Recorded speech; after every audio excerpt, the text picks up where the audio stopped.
techniques. Here you have almost 25% of the paper.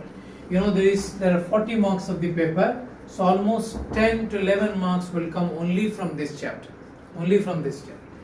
Very, very important chapter. Also, in addition to paper 6, you will also have the questions in paper 2, mainly in paper 2. Minimum 2 to 3 questions you have from this chapter. So altogether 10 marks there, and then almost 2 to 3 marks here, and paper 4 also.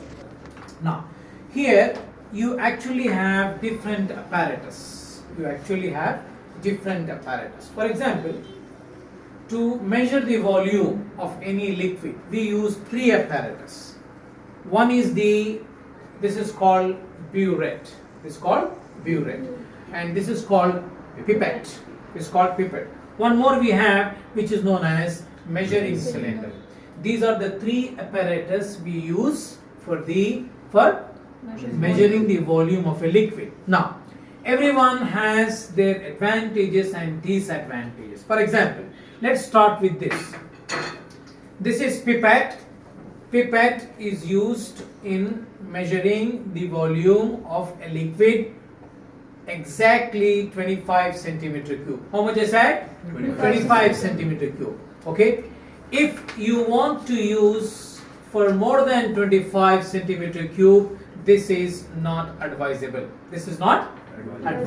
But if they ask you that you have to use pipette, but it is 50 centimeter cube, what you will do? Repeat 2 times. Repeat. Okay, repeat.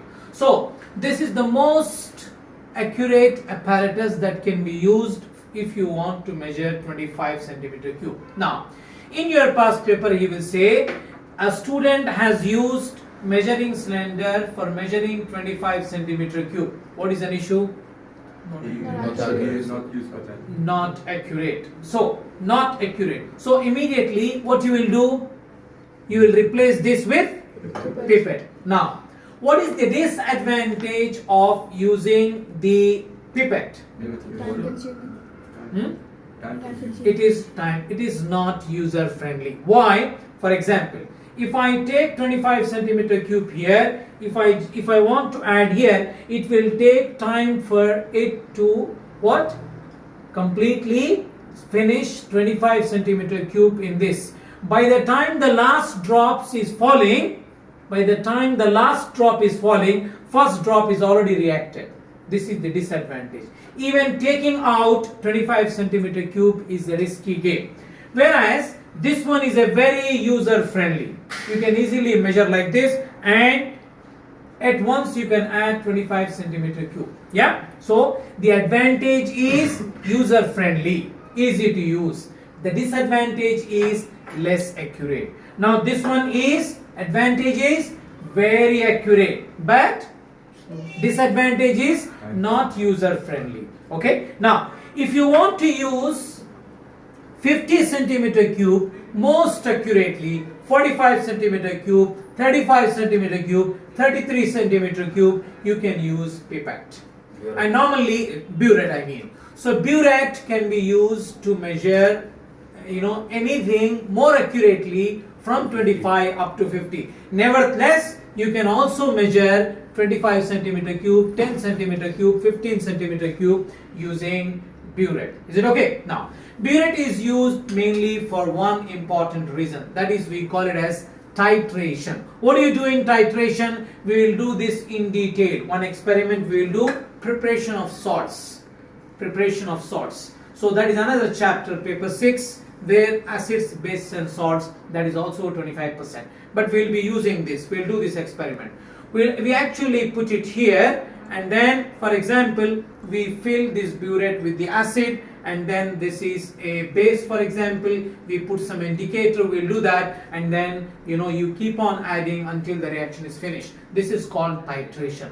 This is one of the basic uses of the burette. Understand? Yeah? Okay. Now, we'll take the other ones. For example, let's say this is a filter funnel.